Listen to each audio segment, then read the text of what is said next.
Coming up on Locked On Dodgers, the Dodgers split the first two games in San Francisco, and now they head to Game 3 with home field advantage and Max Scherzer on the mound. We'll talk Scherzer, AJ Pollock, Cody Bellinger, the pitching plans for Game 4, and a lot more. So let's get Locked On Dodgers.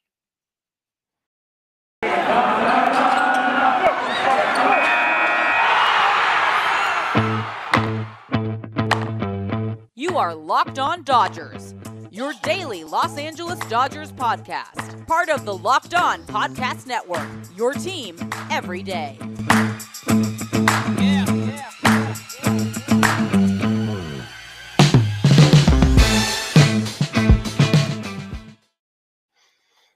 Hello, Dodger fans. I'm Jeff Snider of Baseball Essential, and this is Locked On Dodgers, part of the Locked On Podcast Network, your team every day.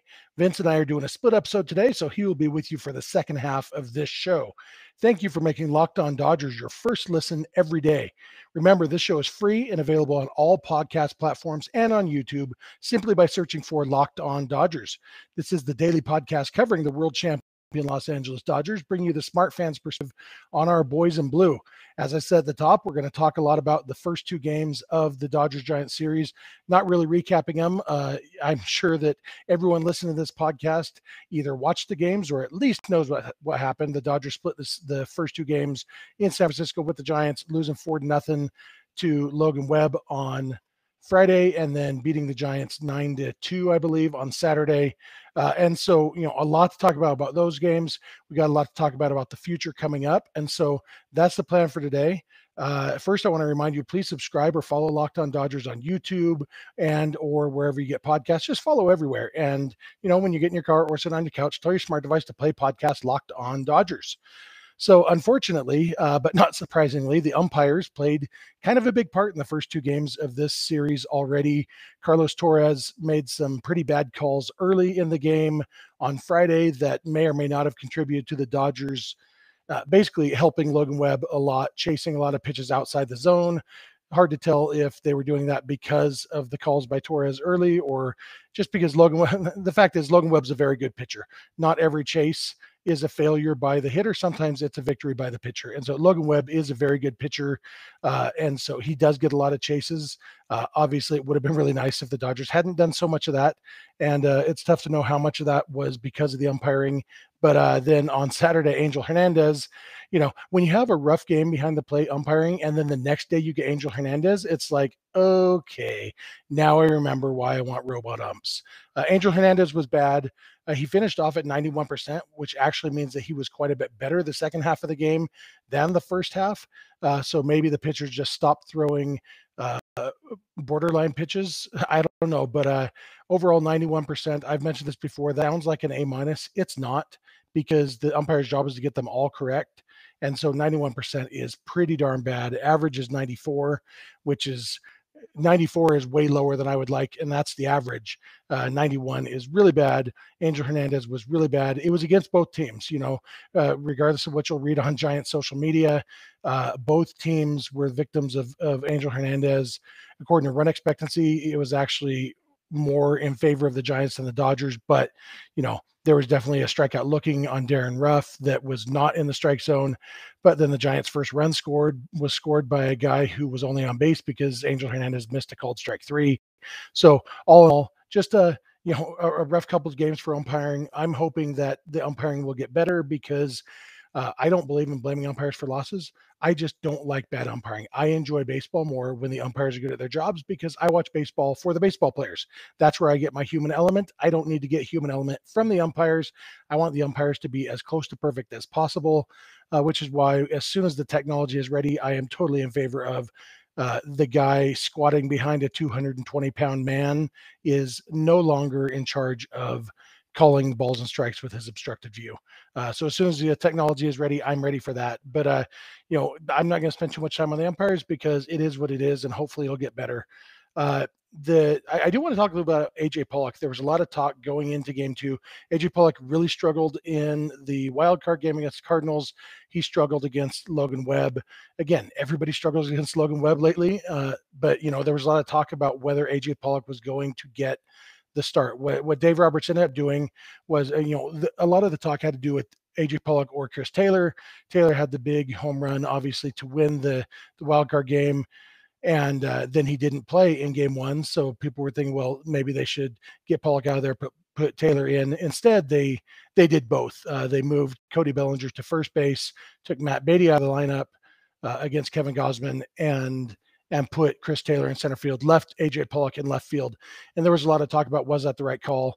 You started to think maybe the Giants even wondered if that was the right call, because in the second inning with a runner on second and 2 outs, they went to 2-0 on AJ Pollock and then just decided to intentionally walk him to get to Julio Urias. Julio then drove in the first run of the game for the Dodgers with an RBI single. And, the fact is, a lot of people, I saw a lot of people clowning on the Giants for walking Pollock to get to Julio, saying, have you not seen Pollock's numbers in the postseason, blah, blah, blah, blah. The fact is, AJ Pollock is a significantly better hitter than Julio, regardless of what Julio has done this year. AJ Pollock is a better hitter than Julio. I didn't think it was a terrible call. Once they went to 2-0 on Pollock, I didn't necessarily think it was the right call. I don't think there are that many calls by managers that are right or wrong, but it wasn't a terrible call to walk him. I think that works out most of the time. I think you can count on getting the pitcher out for the third out. When it doesn't, it looks really bad. And but then later in the game, AJ Pollock did have 2 hits. He had a 2-run double in the Dodgers big rally. Vince is going to talk a little bit about Cody Bellinger later in his part of the episode. But Bellinger and Pollock hit back-to-back 2-run doubles to break the game open for the Dodgers, which was huge. 2 guys who've struggled at different times. That was a big deal there. And Pollock's, he had another hit later in the game. And for me, really what it boils down to, what Dave Roberts said when he was saying that he was going to keep AJ Pollock in, the question was about AJ Pollock or Gavin Lux in this particular context. And Roberts said, there's a body of work component. Gavin swung the bat really well and picked us up big for 2 weeks. There's also a component of the season AJ's had and the experience. I think that's absolutely right. Unless you really believe there's something about the postseason that causes Pollock to become bad, then you go with the longer track record. And I'm not saying nobody has ever just been worse in the postseason than in the regular season, but I think for the most part, the guys who crumble under pressure like that don't make it to the big leagues in the first place. I think a lot of that is us projecting our own human frailties onto these guys who, by virtue of being professional baseball players, they're different than us. By definition, they're different than us. They don't crumble under pressure like you or I might. And so, there's no denying that Pollock has been bad in the postseason. Most of the time he's been with the Dodgers. I just don't believe that means he will continue to be bad in the postseason. Barry Bonds, in his first 27 career postseason games, he batted 196 with 1 home run in 27 games. That's from 1990 to 2000. Barry Bonds won a few MVP awards in that time. He was a very good player during that time, and he was really bad in the postseason. And then his next postseason after that, in 2002, he had a 1559 OPS in 17 games in the 2002 postseason. I know Barry Bonds is a hot button topic. I'm using him as an example. There are plenty of examples of people who started their postseason careers poorly and then turned it on. And the fact is, I will take a good player over a less good player all the time, because I don't think it being the postseason actually makes that big a difference. So I liked Roberts' call to leave Pollock in the lineup, and it paid dividends for them. And so I was happy that he did it. I agreed basically exactly with his reasoning. I don't always agree with Dave Roberts' reasoning, but in this case, I agreed with it pretty much down to the letter. So I'm going to come back and I'm going to talk about Max Scherzer, some of his comments in his press conference the other day about his upcoming start in Game 3. So go ahead and keep it locked on Dodgers. Hey, does this sound familiar? You've got one device that lets you catch the game live, another one that lets you stream your favorite shows. You're watching sports highlights on your phone, and you've got your neighbor's best friends login for the good stuff. Well, I want to tell you about a simple way to get all that entertainment you love without the hassle, and a great way to finally get your TV together. It's called Directv Stream, and it brings you your live TV and on-demand favorites together like never before, so you can watch your favorite sports, movies, and shows all in one place. That means no more juggling remotes and no need to buy another device ever again. And the best part, there's no annual contract. So get rid of the clutter and the confusion and get your TV together with Directv Stream. You can learn more at directv.com. That's directv.com. Compatible device required. Content varies by package. All right, let's talk about Max Scherzer a little bit. Max Scherzer will be starting Game 3 for the Dodgers, and Dave Roberts had some comments about this that I really like too. Basically, going into Game 3, after Game 1 with the Dodgers getting shut out, it was kind of doom and gloom. Roberts treated Game 2 as basically a do or die game. Vince is going to talk more about that in his part, but what Roberts said when somebody asked about going into Game 3, do you like the Dodgers position now being tied 1-1 with Max Scherzer going? And Robert said, that's a good feeling. It's interesting how the narrative changes from game to game. And right now it's a 3-game series. We have home field advantage and we've got Max on the mound. So I like where we're at. And that's exactly right. How much things can change going into Game 2. And that's why Vince is going to talk about why the Dodgers did treat it as a must win, because they knew if they could win Game 2, it put them in this situation where they had home field advantage and Max Scherzer and Walker Buehler pitching 2 of the next 3 games. So, it's a good feeling to be in for a Dodgers fan, good situation to be in. And so they had the press conference that they do. I think this is on Sunday leading into today's Game 3.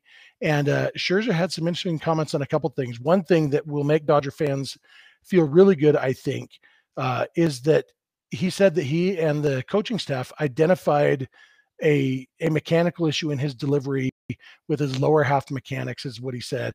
And he feels like they made the adjustment. He threw a bullpen session with the adjustment and it went really well. He said there's times where you get a little out of sync. It's about grinding through it, finding out what it is. Then you grab onto something and find something that works for you and get your mechanics all locked back in and find the rhythm. Once you can find that rhythm, then everything flows. Max Scherzer has struggled his last 3 starts. And, even in the wild card game, he only allowed the 1 run, but he didn't go very deep in the game. And, it was Austin Barnes said that it seemed like Scherzer started to get it figured out there at the end of that outing. But by then it was a little bit too late his pitch count was so high. But if the Dodgers can get the version of Max Scherzer that pitched for them for a couple months this year, you really like that matchup. No offense to Alex Wood. Alex Wood is a good pitcher, but Max Scherzer is a significantly better pitcher than Alex Wood. And the Dodgers going in, Max Scherzer against Alex Wood, this is a game where you feel like you really like the Dodgers' chances of winning this game. Now, if the Giants can pull this off, that's a huge win for them. And so it's not that this is a must-win game, but it is definitely a game where the Dodgers, being expected to win, the Dodgers really need to win this game. Another quote that Scherzer said in his press conference about the Dodgers-Giants rivalry, I really like this. He said, our Dodger fan base definitely wants us to beat the Giants. It's personal to them, so personal to us. We want to win. We respect the heck out of the Giants and how good they are, but you got to go out there and believe that you can beat them. I love that he wants to win because he knows the fans want it so bad. Max Scherzer is a competitor, but I love that he's bought into this rivalry. Dodgers Giants is, maybe the best rivalry in baseball. I know that some people over on the East Coast might argue with that. It's definitely the best rivalry in the National League West. I know some people down at Dodger Stadium South would argue with that. But, it is a great rivalry, and Max Scherzer is buying into it. And I think he's going to thrive on that, being at Dodger Stadium, all pumped up, with the crowd. I think it's going to be a pretty intense atmosphere. And I think Scherzer is going to step up to the moment. If he really has figured out the most important thing is how good a pitcher are you? And if he's figured out the mechanical flaws, Max Scherzer potentially could be the best pitcher in baseball. The version of Max Scherzer that has a chance to win the Cy Young Award, if he shows up, the Giants, it's going to be really hard for them to get much together. And the Dodgers against Alex Wood hopefully can. And so it's going to be a really, really big test to see how well these mechanical changes work for Scherzer. And I'm excited to see it, because if we get that version of Max Scherzer, it is going to be awesome. I've always said, I've mentioned this to a few people, Max Scherzer is a consummate professional. He's a workhorse, and that includes in between starts. And so I just knew if there's something to be figured out, Max Scherzer is going to figure out. The concern is, well, maybe it's not something to figure out. Maybe he just lost it. And that didn't seem likely, because he was so good right before that it doesn't seem like he just suddenly lost something without any explanation. So it seemed like there must be a mechanical flaw or something that they can figure out. And it seems like hopefully they figured it out. And so we'll see. We'll know within the first inning or two today if if he is the Max Scherzer that we saw for a couple months, or if he's the Max Scherzer we've seen the last few starts. Even if he's that version, the Dodgers still have a decent chance to win, because even that version is probably as good as Alex Wood. And so then it comes down to the offenses. And I do think the Dodgers have a better offense than the Giants. We'll see what happens, but hopefully the good version of Max Scherzer shows up, because what we need is for Max Scherzer to go deep in the game, and for the offense to show up. If my perfect scenario would be Scherzer going 7 innings and the Dodgers being up by 6 or 7 runs by then, so David Price can pitch the last couple innings, because then that goes into game 4, which Vince is going to talk about with game 4. He'll talk about the context of if the Dodgers happen to lose game 3, what they do in game 4, but also what they would do in game 4 if they win game 3. And if you could go into that game 4 with an entirely all the good pitchers in your bullpen rested, basically David Price, the only one who's pitched in the last couple of days, that's my dream scenario, because then you tell Tony Gonsolin, okay, go as far as you can, get us 3 or 4 innings, and then we'll use these 7 relievers to get through those last 5 or 6 innings, And so obviously it's not likely to go that well. I don't know if the Dodgers are actually going to win by 6 or 7 runs 2 games in a row against the Giants, but I do think that there's a decent chance that Scherzer can go deep in the game, 6 or 7 innings, and then the Dodgers have enough of a lead that they don't have to use the super high leverage guys, and even if they do, they go into game 4 with a pretty rested bullpen and ready to take the series. And that's obviously the goal going in here. This series has lived up to the hype so far. There's been 2 good games. You can see how these 2 teams ended up with 106 and 107 wins this season. They are closely matched. I believe the Dodgers are better, and I'm hoping that they're going to show that over the next couple days. So that's going to do it for me. Like I said, Vince is going to come talk to you. He's going to talk about Cody Bellinger. He's going to talk about the game 4 starter, a few other things. So thank you for being here with me. Stick around for Vince. Vince will be along in a minute, and I will talk to you tomorrow. Yo, Dodger fans. Vince here to close out the episode. And let's just hop right into it. Let's talk about Cody Bellinger. Cody Bellinger, as we know, had one of the worst seasons, not just like worst seasons for him, but not a great season just in general overall, especially one for a former MVP. But as Jeff and I have mentioned a lot, that won't matter if he does stuff in the playoffs to lead the Dodgers to another World Series title. And so far, that's what he's been doing. It hasn't always looked pretty, but it's looked pretty well enough times already in the 3 games they've played so far for there to be some hope. And he got on base 3 times, 2 stolen bases in the wild card game, was technically the winning run that game on Chris Taylor's walk-off home run. Didn't look great on game 1 of the NLDS, but nobody did, so we can't fault him too much.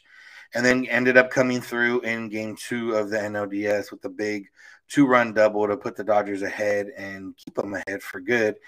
And the one real quick thing is that he is not supposed to be in the starting lineup because Alex Wood's starting and Albert Pujols will start for the Dodgers, and they won't have Cody Bellinger out there. I would imagine he gets in the game once Wood is out of the game.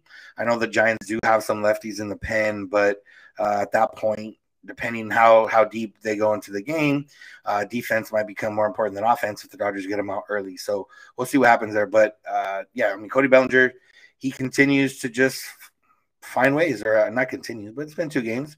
2 out of 3 games, he's been a big contributor to those wins. And in 2 of those games where they won, or the ones they won. And the one where he wasn't a big contributor, they ended up losing. But like I said, that one's not really his fault. Nobody contributed that game.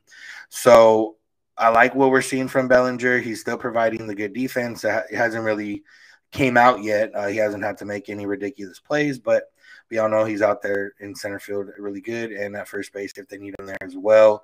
So that's what we're going to roll with. And Albert Pujols starting, interesting.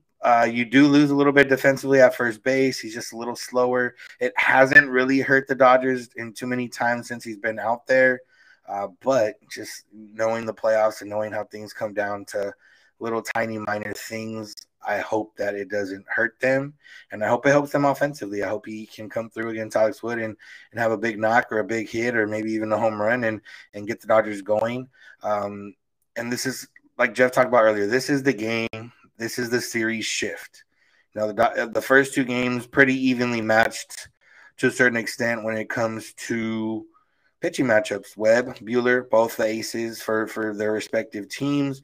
Webb, you probably didn't expect him to do exactly what he did because for a first-time pitcher in the postseason, he basically was one of the more dominant performances, not just recent time, but almost of all time with how many swings and misses he got. And then second game, you had Julio and Kevin Gausman. Both will finish top 10 in Cy Young voting more than likely. Julio for sure. Gausman, I would imagine so, at least top 10.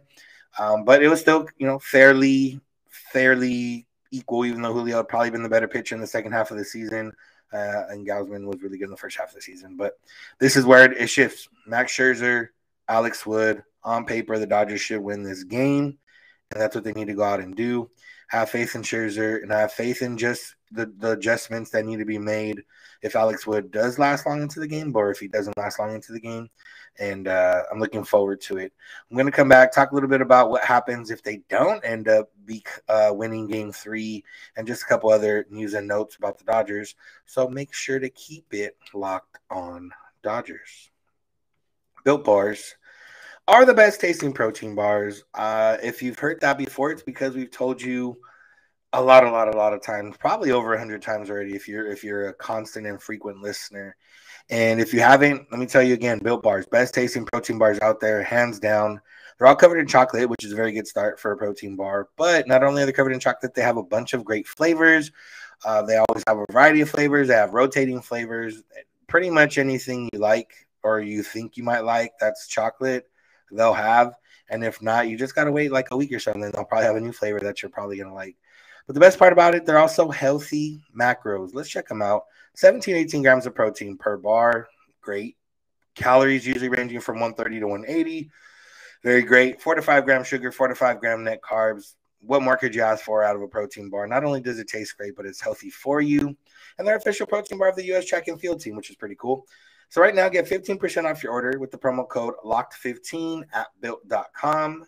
So go to built.com, use the promo code LOCK15, and you'll get 15% off your order. All right, we are back, and thank you for making us your first listen. Make sure to make us your first listen every morning, Monday through Friday, on YouTube or wherever you find your podcast. We're free and available, so go check that out. Let's talk about the situation we don't want to happen, but is very possible, and it comes down to what happens if the Dodgers lose Game 3. And more so specifically, what do they do with the starting pitching? They could throw Walker Buehler on short rest. Right now, they have a Tony Gonsolin / bullpen game kind of planned. Not sure if Gonsolin would be the open or the starter, or would they have an opener and then he'd be the bulk guy. It's probably going to depend what happens in Game 3, to be honest. But do you try to take advantage? The Giants have a TBD on theirs. I think DeSclafani might be the guy, or a bullpen game as well. But do you go with Buehler on short rest, knowing that if you do win that game, if you lose Game 3, win Game 4, you have Julio on full rest going in Game 5. Julio was very good on Saturday. He went 5 innings, just the 1 run. Could have went more, but I think once the Dodgers kind of put the game out of reach a little bit, Dave Roberts maybe wanted to save him just in case they did need him for a potential appearance here in Game 5. It's a matter of what do you think? I don't think Walker Buehler's ever thrown on short rest, at least not with the Dodgers. I'm sure he might have done it when he was growing up, but it's one of those things where you don't know exactly. The factor I would argue in favor of starting Walker Buehler in a Game 4 is that it's do or die, so go with your best. The fact that it's Walker Buehler, who's for the most part been one of the best postseason pitchers in Dodgers recent history. And I don't know, I like Walker Buehler at Dodger Stadium a lot more than I like Walker Buehler in San Francisco. Obviously, that's a little bit of recency bias since he got knocked around in September in San Francisco and had an okay start. Not the best start, but an okay start here in his last start.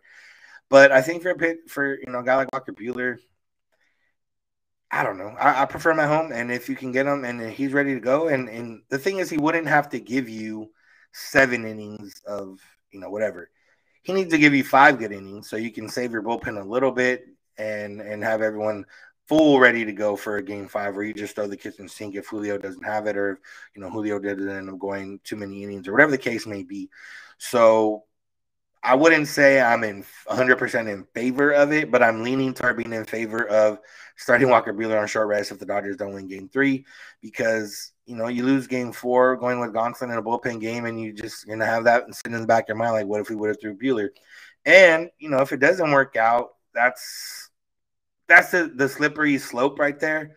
But I think knowing that you have Julio Urias in game 5, the way Julio's pitched in the postseason, the way Julio's pitched against the Giants, I think that can be a little bit more of a factor of, let's try Buehler on short rest, and let's go try to win the game.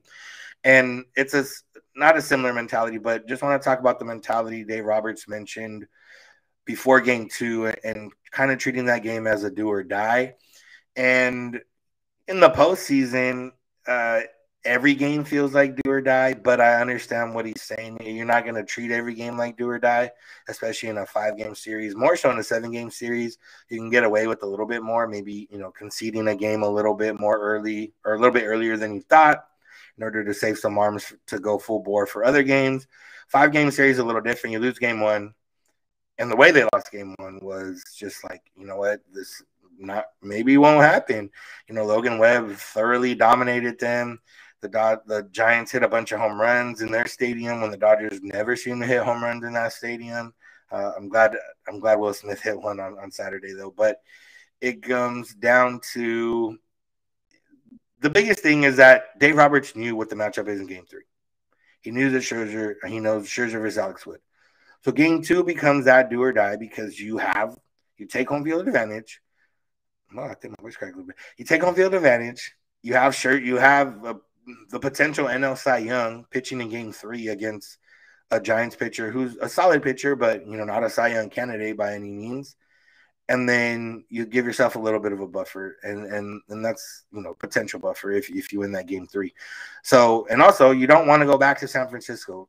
Theoretically, the Dodgers flipping home field advantage, win game 2. Okay, now you win game 3, game 4. You don't have to go back to San Francisco.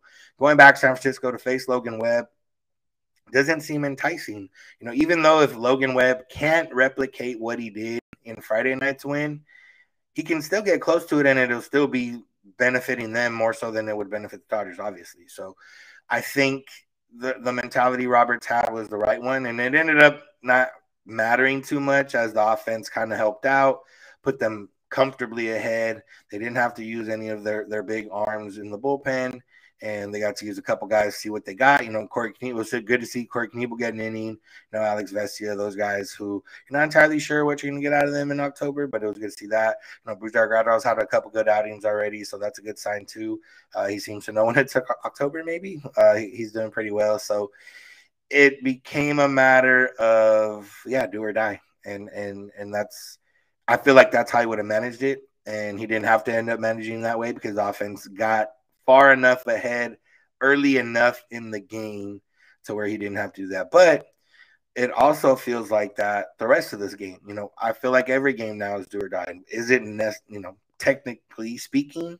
No, but it feels like it. And if you don't win game 3, that's, like I said, a huge blow. So you got to go do what you need to do to win game 3. And if you throw your best at them and you don't win game 3, you know what? You tip your cap, you go play game 4, and you just see what happens. And you throw everyone that you got because it'll be a bullpen game.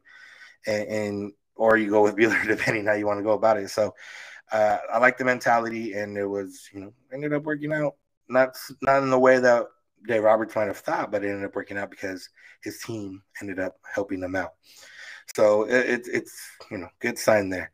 I think the biggest shift too, other than the Scherzer Wood, is just coming back to Dodger Stadium. Now, Dodger Stadium, the home field advantage in terms of the crowd, usually very good. The crowd, it's not like I don't know. It's a little bit different crowd. You watched just recently the Yankees, Red Sox. Now, obviously, that was a big rivalry, but Yankees, Red Sox out Fenway. Those people were living and dying with every single pitch. You didn't feel that so much at Dodger Stadium, but like when the moments come, when Scherzer needed some encouragement when he was struggling early on, he got 2 strikes on the batter, the crowd would get up. And once the crowd does get going, the crowd gets going. And, you know, as much as maybe some of us don't like Bill Plaschke, he did mention this fact that I don't remember what year it was, one of the more recent years, he wrote an article and how Dodger Stadium is a little bit different than a lot of other stadiums. And it's the fact that you have that the fifth level of fans. You got a opposing pitcher coming up, and you're used to field level, a second level, load your club, whatever you want to call it, and then the third level might be divided into like two sections, but it's usually just the three levels, or not a fifth level, fourth level. At Dodger Stadium, you got that extra top deck, which is literally just behind the home plate and a little bit extended, right on top of you. If you're a pitcher, I would imagine it feels like they're right on top of you.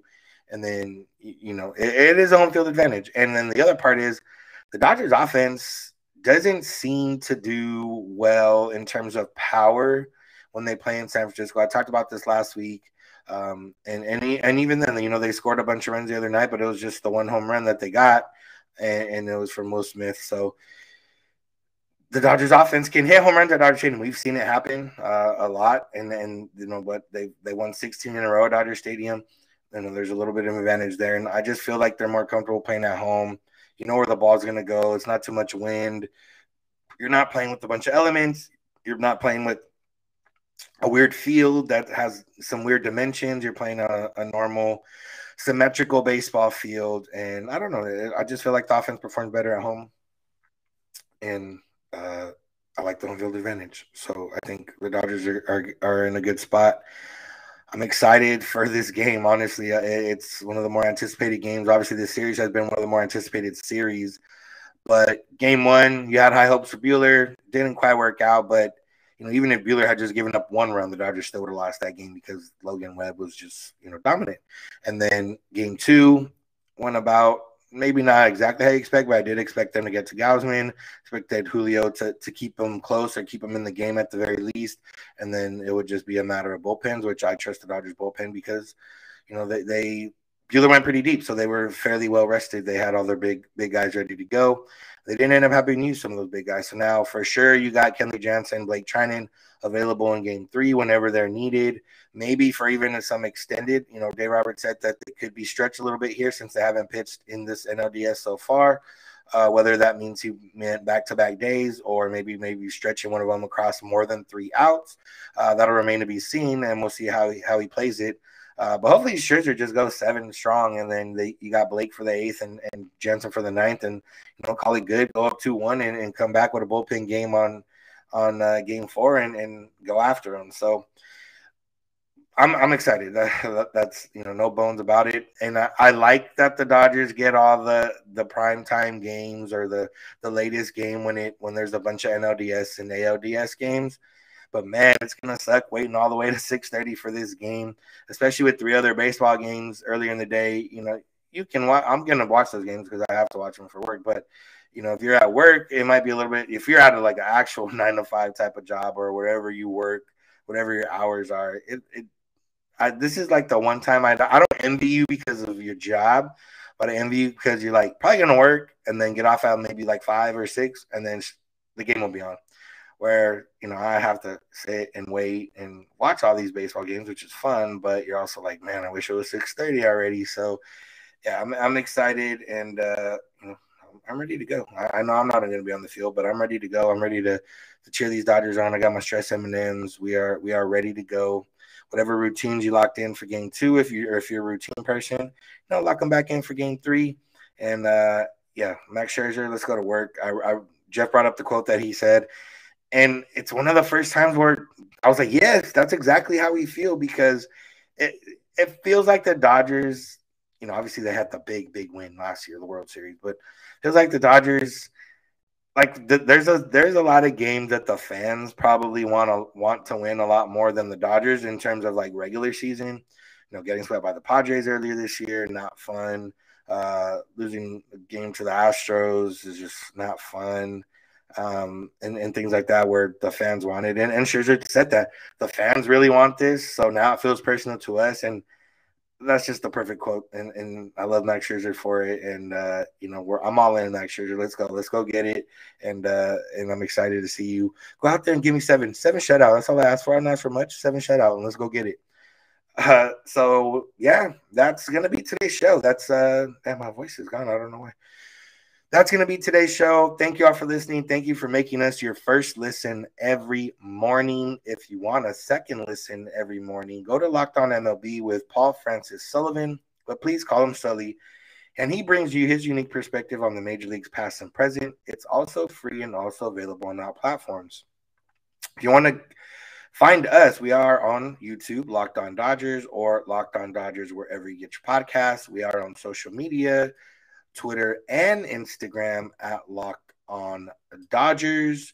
We are on social media, or Jeff and I are on social media. Jeff is on Twitter at Snider. I'm at Vince Samperio.